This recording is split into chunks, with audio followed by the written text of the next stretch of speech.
What if someone wants to accept, wants to come out of Islam?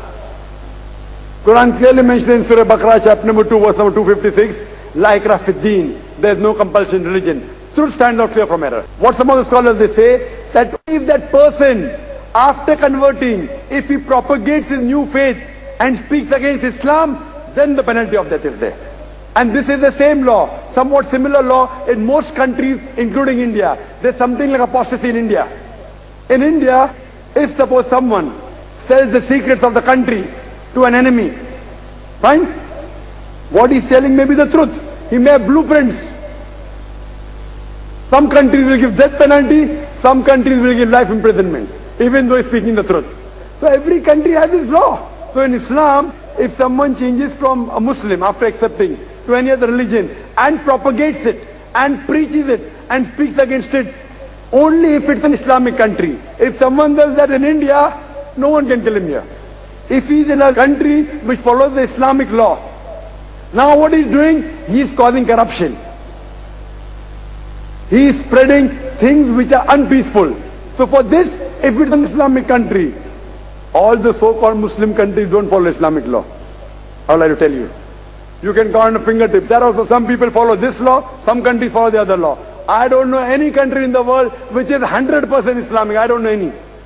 I don't know any. So what we have to realize, brother, that if you're in an Islamic country following the Islamic law, and in that country such a situation takes place, like in India, if someone sells the secret of the country, he'll be put in prison for how many years, I don't know, or maybe put to death. Like in America, the same thing. Similarly, this is the law of the country. The country is based on the law of the religion. This principle of executing people, over issues of what may be called treason, exists in the West and exists in most countries. Where treason is considered to be rebellion against the state, state secrets are given to some other country at which that state is at war, etc., a person is executed for it. This is material information, worldly information. A person gives this information, treason, and so they're killed. You had a famous couple back in the United States who were supposedly gave up information to the Russians about the atomic research, and the man and his wife were executed. Now, a person who abandons the faith personally and leaves the country, the Islamic State is not going to send people out to hunt him down and kill him or her because they abandoned the faith. But it is really dealing with a situation within the state where people are openly rejecting the principles of the state and undermining the social Islamic system of the society as a whole. Yes, there is no compulsion in religion in Islam. In fact, if we look at when the law of apostasy was first implemented, it was implemented during a period in Medina when there was a phenomenon which developed where some of the Jews of Medina were converting to Islam and then apostating in order to shake the faith of those who are already Muslims. They were doing this, playing with the religion. So the law of apostasy came in order to stop this confusion which the Jews were trying to create, those who converted to Islam, trying to create in the minds of the newly converted Muslims. So it meant you became a Muslim, you had to be serious, you had to be real.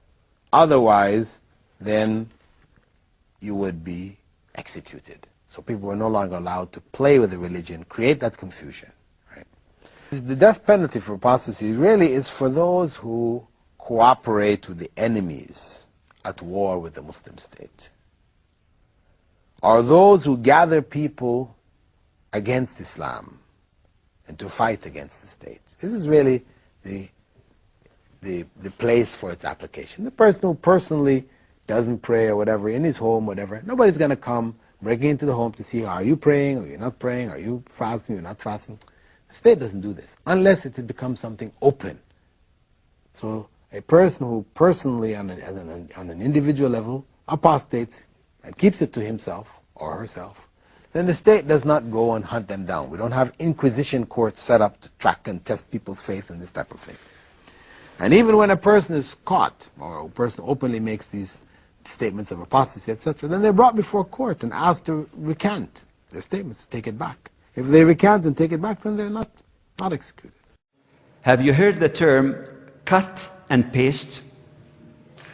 And if you use the cut and paste approach, I bet you can prove anything you want from any scripture you want. It doesn't take much skill or intelligence to do that. There are numerous common errors we hear around these days by those who are preaching hate and inciting people against Islam and Muslims by trying to trace the violence or tragic events to the text of the Quran itself using the cut and paste approach.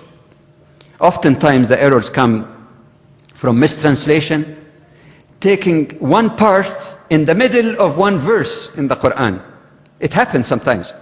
You know, Muslims are supposed to pray 5 times a day. There's no dispute about it. Yet, if you use the cut approach and cut one verse in the Quran in the middle, it says, لا تقربوا الصلاة. Don't you ever even come close to prayers.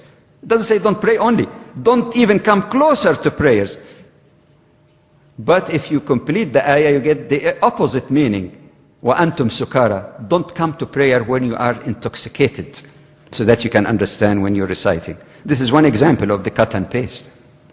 Or to take one full verse in the Quran and quote it and divorce it from the context in the section where it appears. Or to take one section from the Quran and divorce it from the context of the whole message of the Quran. Or most seriously, to divorce the occasion of revelation or the historical context of certain text in the Quran and generalize it.